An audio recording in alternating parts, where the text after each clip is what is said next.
Fils et du Saint-Esprit. Amen. Le Seigneur soit avec vous. Et avec votre esprit. Soyez les bienvenus, chers amis, à cette Eucharistie.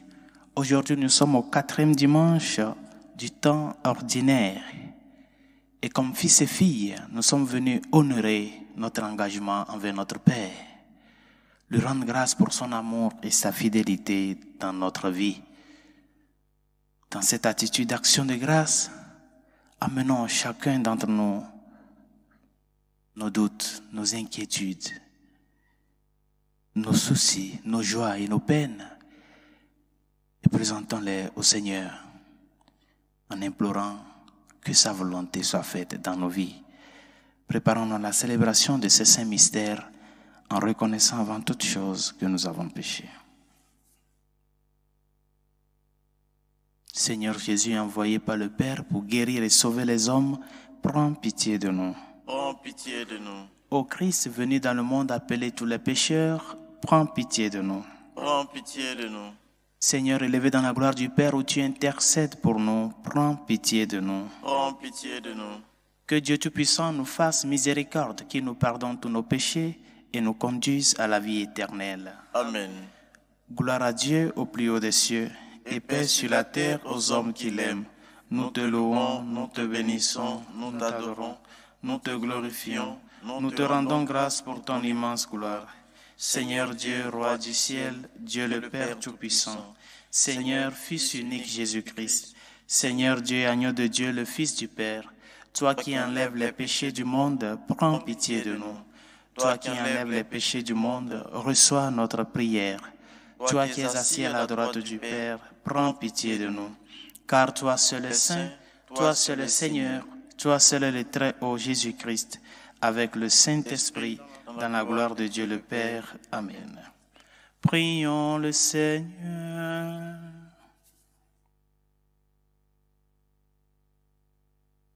Accorde-nous, Seigneur, de pouvoir t'adorer sans partage et d'avoir pour tout homme une vraie charité. Par Jésus le Christ, notre Seigneur et notre Dieu, qui vit et règne avec toi le Saint-Esprit, maintenant et pour les siècles des siècles. Amen.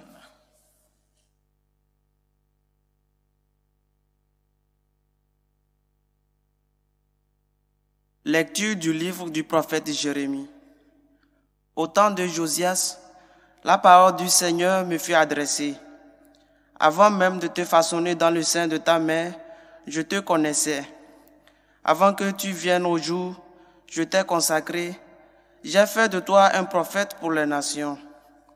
Toi, mets ta ceinture autour des reins et lève-toi. Tu diras contre eux tout ce que je t'ordonnerai. Ne tremble pas devant eux, sinon c'est moi qui te ferai trembler devant eux. Moi, je fais de toi aujourd'hui une ville fortifiée, une colonne de fer, un rempart de bronze, pour faire face à tout le pays, au roi de Juda et à ses princes, à ses prêtres et à tout le peuple du pays. Ils te combattront, mais ils ne pourront rien contre toi, car je suis avec toi pour te délivrer, oracle du Seigneur. Parole du Seigneur. Nous rendons grâce à Dieu. Sans fin, je proclamerai ta justice et ton salut. Sans fin, je proclamerai ta justice et ton salut. En toi, Seigneur, j'ai mon refuge. Garde-moi d'être humilié pour toujours. Dans ta justice, défends-moi, libère-moi, tends l'oreille vers moi et sauve-moi. Sans fin, je proclamerai ta justice et ton salut. Sois le rocher qui m'accueille, toujours accessible. Tu as résolu de me sauver. Ma forteresse et mon roc, c'est toi. Sans fin, je proclamerai ta justice et ton salut. Seigneur mon Dieu, tu es mon espérance, mon appui dès ma jeunesse. Toi, mon soutien dès avant ma naissance, tu m'as choisi dès le ventre de ma mère. Sans fin, je proclamerai ta justice et ton salut. Ma bouche annonce tout le jour tes actes de justice et de salut. Mon Dieu, tu m'as instruit dès ma jeunesse. Jusqu'à présent, j'ai proclamé tes merveilles. Sans fin, je proclamerai ta justice et ton salut.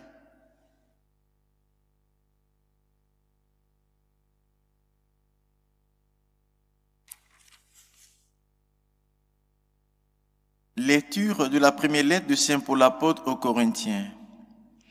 L'amour prend patience, l'amour rend service, l'amour ne jalouse pas, il ne se vante pas, il ne se gonfle pas d'orgueil, il ne fait rien d'inconvénient, il ne cherche pas son intérêt, il ne s'emporte pas, il n'entretient pas de rancune, il ne se réjouit pas de ce qui est injuste, mais il trouve sa joie dans ce qui est vrai. Il supporte tout, il fait confiance en tout, il espère tout, il endure tout. L'amour ne passera jamais. Les prophéties seront dépassées, le don des langues cessera. La connaissance actuelle sera dépassée. En effet, notre connaissance est partielle, nos prophéties sont partielles. Quand viendra l'achèvement, ce qui est partiel sera dépassé. Quand j'étais petit enfant, je parlais comme un enfant, je pensais comme un enfant, je raisonnais comme un enfant. Maintenant que je suis un homme, j'ai dépassé ce qui était propre à l'enfant. Nous voyons actuellement de manière confuse, comme dans un miroir. Ce jour-là, nous verrons face à face. Actuellement, ma connaissance est partielle. Ce jour-là, je connaîtrai parfaitement comme j'ai été connu. Ce qui demeure aujourd'hui, c'est la foi, l'espérance et la charité. Mais la plus grande des trois, c'est la charité. Parole du Seigneur. Nous rendons grâce à Dieu. Alléluia. Alléluia. Alléluia.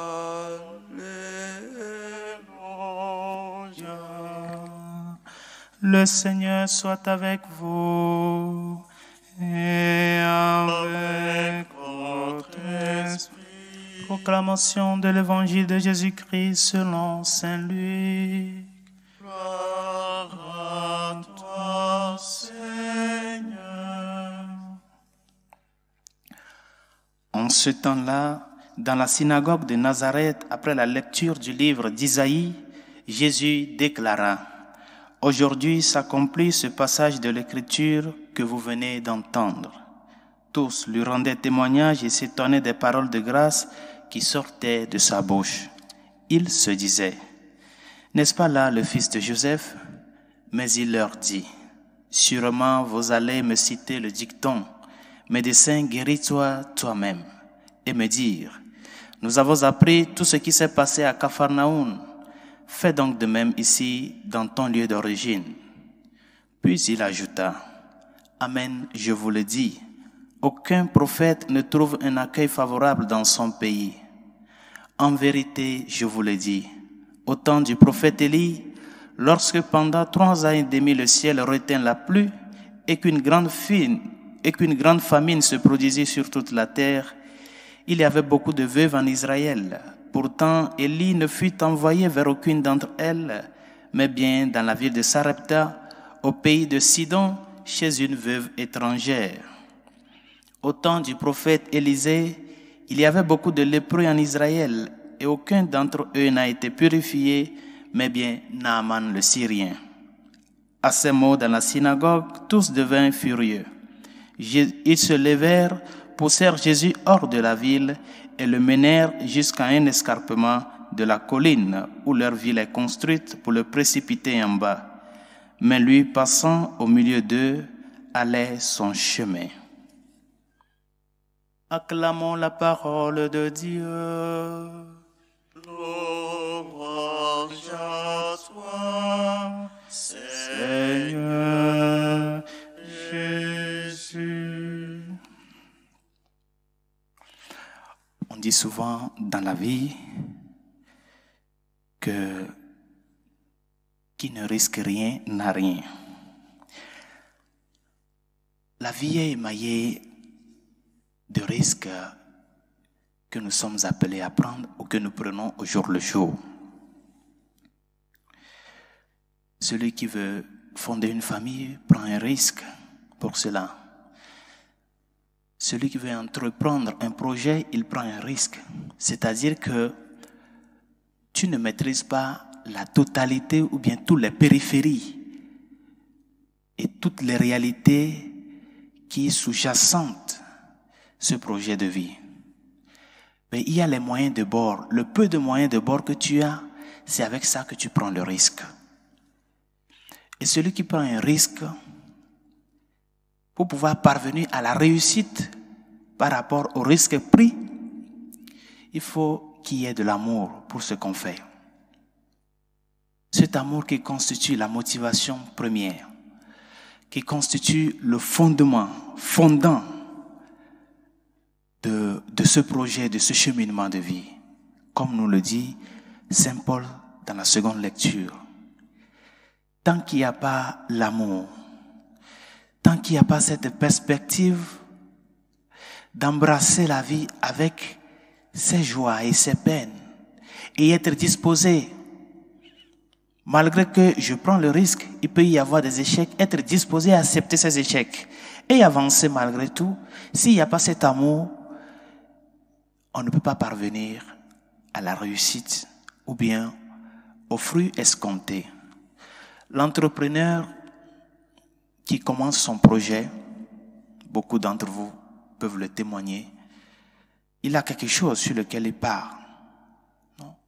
Du point de vue financier comme du point de vue humain, non? C'est la main-d'œuvre et puis le personnel nécessaire.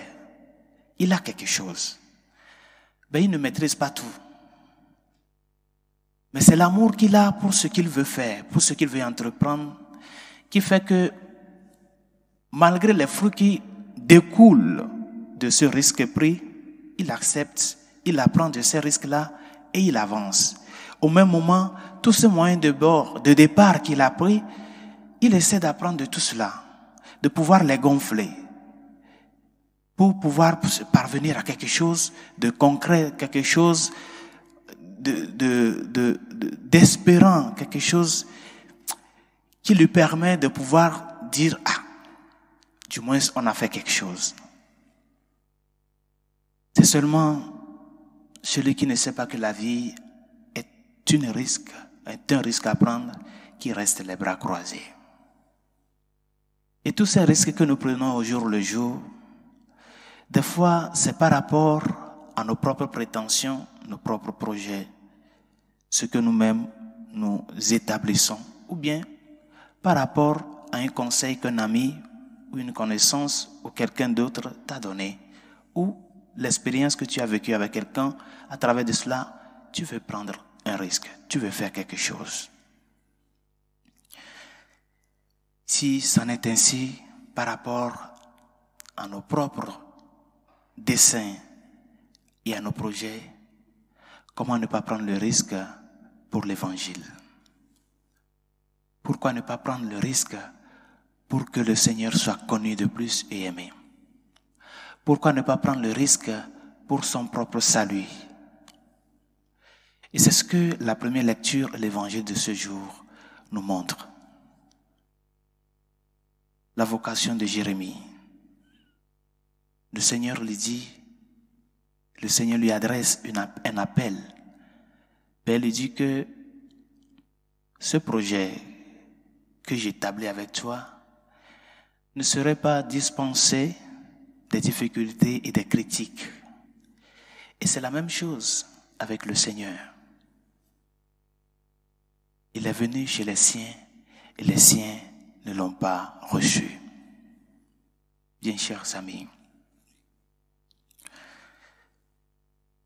que les réalités de tous les jours dans lesquelles nous nous retrouvons, dans notre vie de foi, dans notre vie de chrétien, les risques que nous prenons au jour le jour, pour pouvoir concrétiser une vie, concrétiser un projet, concrétiser un dessein, parvenir à un futur meilleur, que tous ces risques-là soient par amour pour Dieu et par amour à Dieu. Et cet amour doit se manifester à travers le service que nous rendons à ces personnes qui nous entourent. Et c'est pour cela qu'il est très important que nous essayions à apprendre à nous ouvrir, à ouvrir nos zones de réserve de notre personne aux autres, à travers la responsabilité de vie. Que le risque là que je prends pour pouvoir lancer ce projet, pour pouvoir parvenir à la réalisation de cette entreprise, que je sois responsable envers ce risque-là. Que quand les chiffres ne sont pas positifs, cela ne voudrait pas dire qu'il faut baisser les bras, mais avancer, demander conseil, s'ouvrir aux autres, partager ses inquiétudes, ses joies avec ces personnes qui collaborent avec toi. Essayer de voir dans quelle mesure nous pouvons parvenir à cette positivité que nous espérons. Et tout cela doit être dans cet horizon de que ce que nous faisons soit ce qui honore l'Évangile, honore le Seigneur.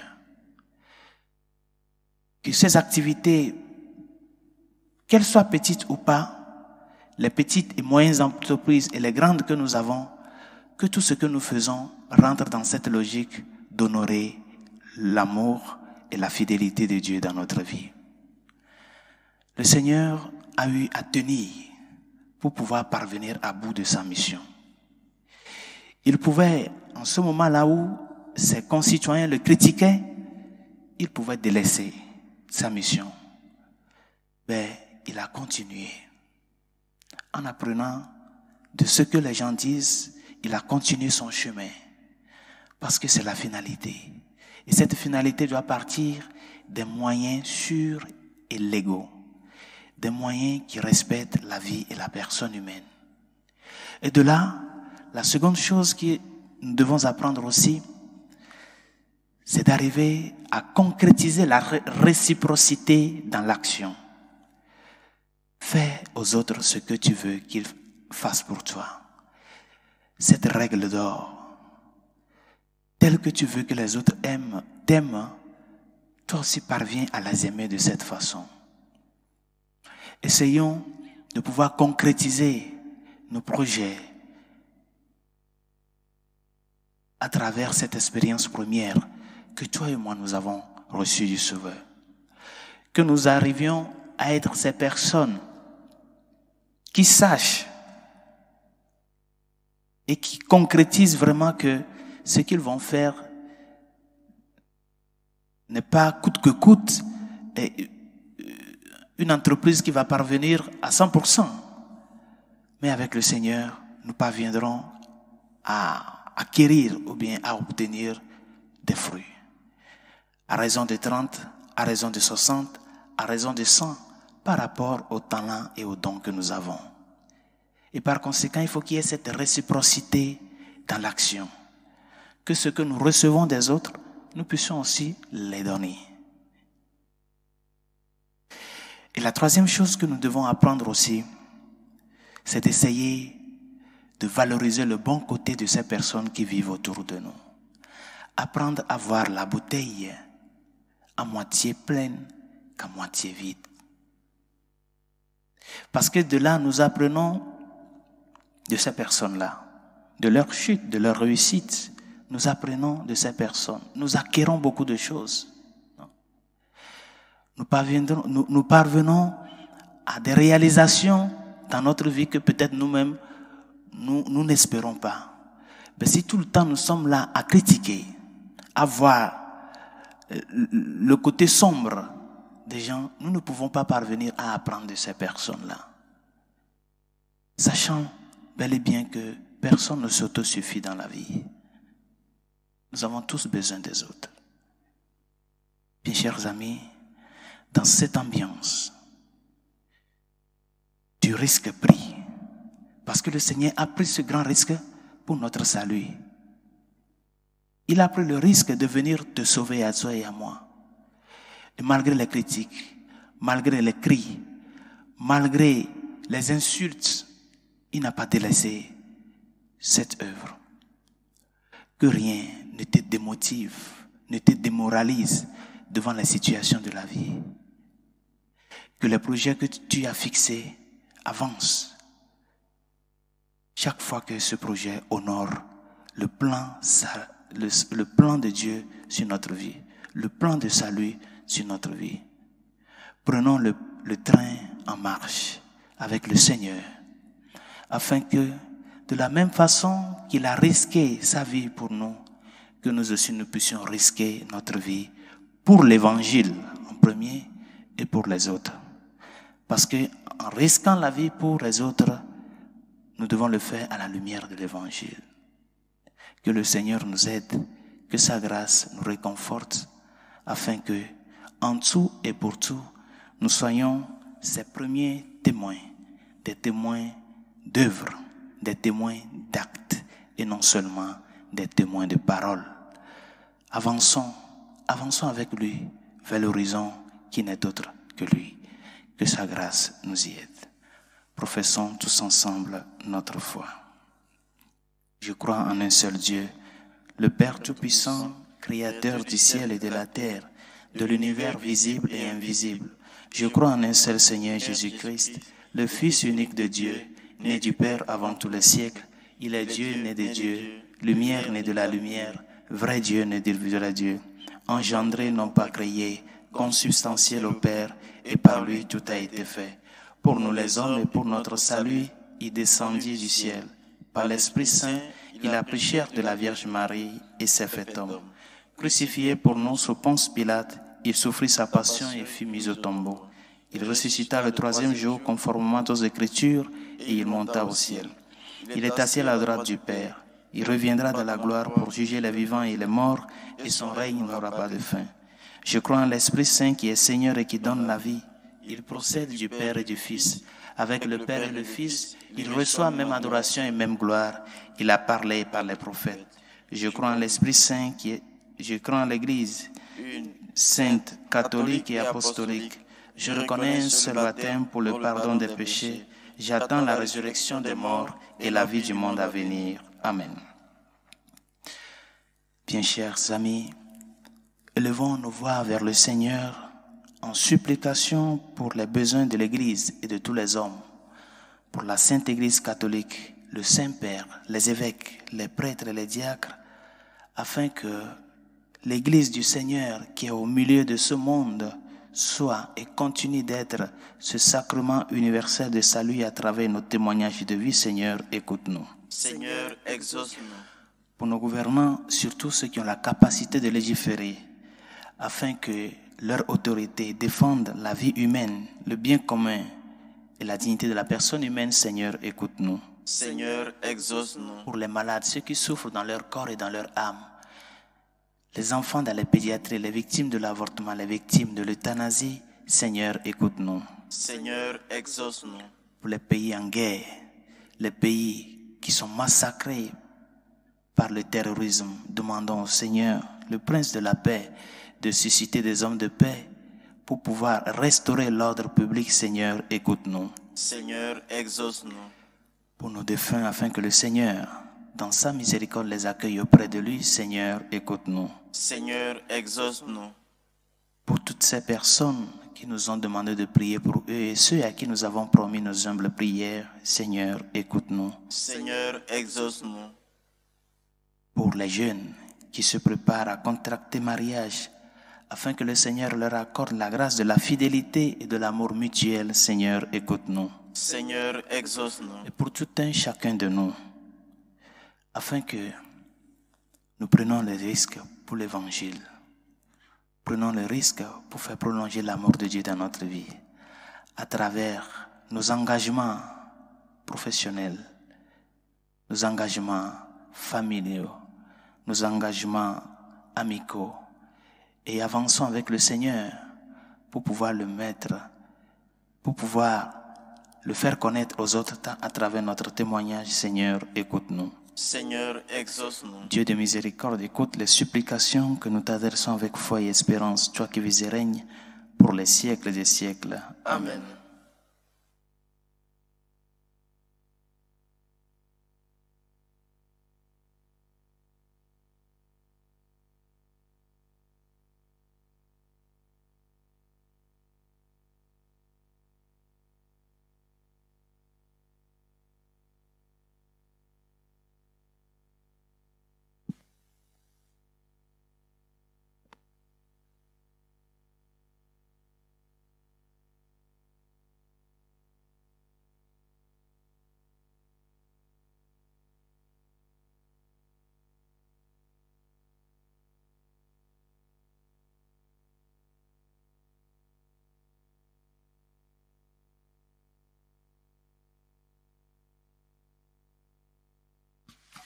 Tu es béni, Seigneur Dieu de l'univers. Nous avons reçu de ta bonté le pain que nous te présentons. Fruit de la terre et du travail des hommes, il deviendra pour nous le pain de la vie. Béni soit Dieu maintenant et toujours. Tu es béni, Seigneur Dieu de l'univers. Nous avons reçu de ta bonté le vin que nous te présentons.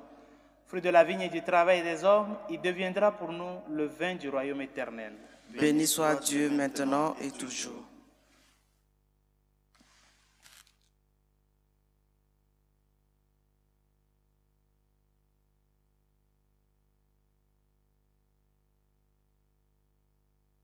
Prions ensemble d'offrir le sacrifice de toute l'Église. Pour la gloire de Dieu, le salut du monde. Pour te servir, Seigneur, nous déposons nos offrandes sur ton autel. Accueille-les avec indulgence pour qu'elles deviennent le sacrement de notre salut. Par Jésus le Christ, notre Seigneur. Amen. Le Seigneur soit avec vous. Et avec votre esprit, Levons notre cœur. nous le tournons vers le Seigneur. Grâce au Seigneur notre Dieu. Cela est juste et bon. Vraiment, il est juste et bon de te rendre gloire, de t'offrir notre action de grâce toujours et en tout lieu, à toi, Père très saint, Dieu éternel et tout-puissant, par le Christ notre Seigneur. En naissant parmi les hommes, il les appelle à renaître. En souffrant sa passion, il a supprimé nos fautes. Par sa résurrection d'entre les morts, il donne accès à la vie éternelle. Et par son ascension auprès de toi, notre Père, il nous ouvre le ciel. C'est pourquoi, avec tous les anges et tous les saints, nous chantons l'hymne de ta gloire et sans fin, nous proclamons Saint, Saint, Saint, le Seigneur Dieu de l'univers. Le ciel et la terre sont remplis de ta gloire. Hosanna au plus haut des cieux. Béni soit celui qui vient au nom du Seigneur. Hosanna au plus haut des cieux. Toi qui es vraiment saint, toi qui es la source de toute sainteté, Seigneur, nous te prions. Sanctifie ces offrandes en répandant sur elles ton esprit, qu'elles deviennent pour nous le corps et le sang de Jésus le Christ, notre Seigneur. Au moment d'être livré et d'entrer librement dans sa passion, il prit le pain, il rendit grâce, il le rompit et le donna à ses disciples en disant « Prenez et mangez-en tous, ceci est mon corps livré pour vous. » Mon Seigneur et mon Dieu.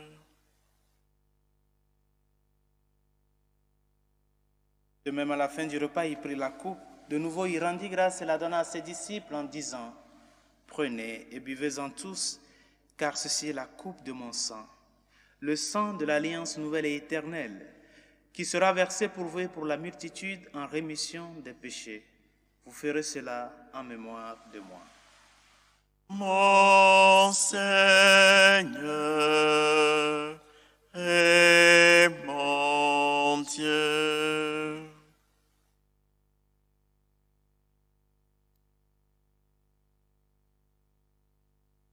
Proclamons le mystère de la foi. Gloire à toi qui étais mort, gloire à toi qui es vivant, notre Sauveur et notre Dieu. Viens, Seigneur Jésus. Faisant ici mémoire de la mort et de la résurrection de ton Fils, nous t'offrons, Seigneur, le pain de la vie et la coupe du salut, et nous te rendons grâce car tu nous as choisis pour servir en ta présence. Humblement, nous te demandons qu'en ayant part au corps et au sang du Christ, nous soyons rassemblés par l'Esprit Saint en un seul corps. Souviens-toi, Seigneur, de ton Église répandue à travers le monde. Fais-la grandir dans ta charité avec le pape François, notre évêque Carlos et tous ceux qui ont la charge de ton peuple. Souviens-toi aussi de nos frères qui se sont endormis dans l'espérance de la résurrection, de Martin et de tous les hommes qui ont quitté cette vie. Reçois-les dans ta lumière auprès de toi. Sur nous tous, enfin, nous implorons ta bonté. Permets qu'avec la Vierge Marie, la bienheureuse Mère de Dieu, Saint Joseph, son très chaste époux, avec les apôtres et les saints de tous les temps qui ont vécu dans ton amitié, nous ayons part à la vie éternelle et que nous chantions ta louange par Jésus-Christ, ton Fils bien-aimé. Par lui, avec lui et en lui, À toi, Dieu le Père Tout-Puissant, dans l'unité du Saint-Esprit, tout honneur et toute gloire pour les siècles des siècles. Amen. Unis dans le même esprit, nous pouvons dire avec confiance la prière que nous avons reçue du Sauveur. Notre Père qui es aux cieux, que ton nom soit sanctifié, que ton règne vienne, que ta volonté soit faite sur la terre comme au ciel. Donne-nous aujourd'hui notre pain de ce jour. Pardonne nos offenses comme nous pardonnons aussi à ceux qui nous ont offensés. Et ne nous laisse pas entrer en tentation, mais délivre-nous du mal. Délivre-nous de tout mal, Seigneur, et donne la paix à notre temps. Par ta miséricorde, libère-nous du péché. Rassure-nous devant les épreuves en cette vie où nous espérons le bonheur que tu promets et l'avènement de Jésus-Christ, notre Sauveur. Car c'est à toi qu'appartiennent le règne, la puissance et la gloire pour les siècles des siècles. Seigneur Jésus-Christ, tu as dit à tes apôtres, je vous laisse la paix, je vous donne ma paix. Ne regarde pas nos péchés, mais la foi de ton Église. Pour que ta volonté s'accomplisse, donne-lui toujours cette paix et conduis-la vers l'unité parfaite, toi qui règnes pour les siècles des siècles. Amen. Que la paix du Seigneur soit toujours avec vous. Et avec votre esprit. Agneau de Dieu qui enlève les péchés du monde, prends pitié de nous. Agneau de Dieu qui enlève les péchés du monde, prends pitié de nous. Agneau de Dieu qui enlève les péchés du monde, donne-nous la paix.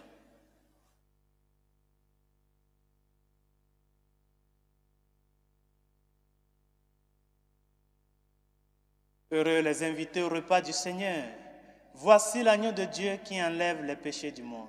Seigneur, je ne suis pas digne de te recevoir, mais dis seulement une parole et je serai guéri. Le corps et le sang du Christ nous gardent pour la vie éternelle. Amen.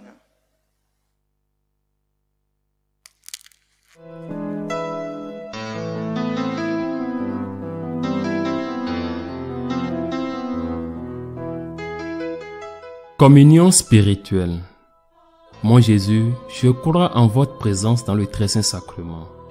Je vous aime plus que toute chose, et je désire que vous veniez dans mon âme. Je ne puis maintenant vous recevoir sacramentellement dans mon cœur. Venez-y au moins spirituellement.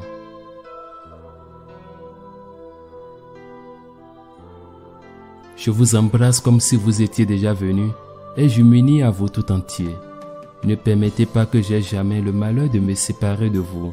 Amen.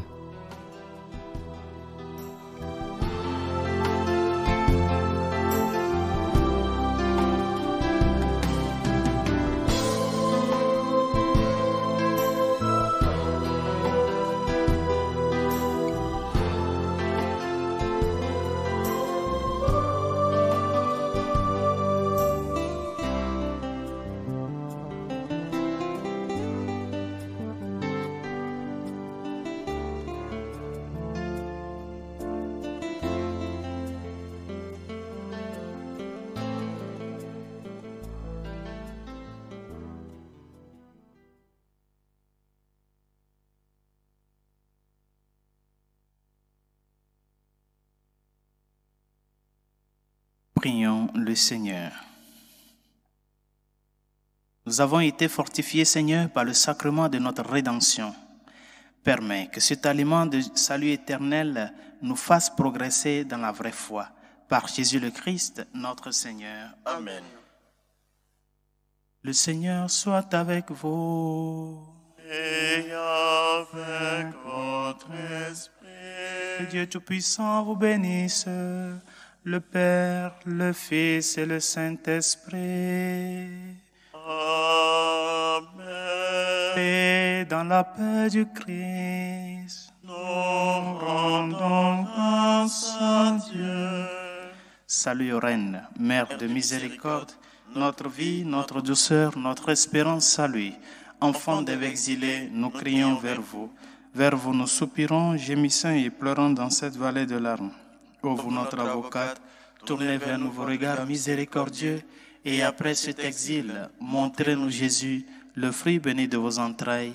Ô clémence, ô miséricordieuse, ô douce Vierge Marie.